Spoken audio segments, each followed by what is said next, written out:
আসসালামু আলাইকুম গাইস, এখন আমরা অবস্থান করতেছি জেলা পরিষদ পার্ক ঝুলন্ত ব্রিজ খাগড়াছড়ি।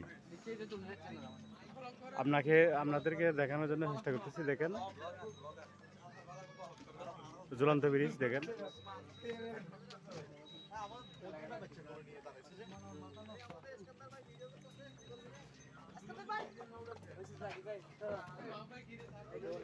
আসলে খুব মজার একটি ব্রিজ। এখন ছড়ে আসলাম এদিক দিয়ে।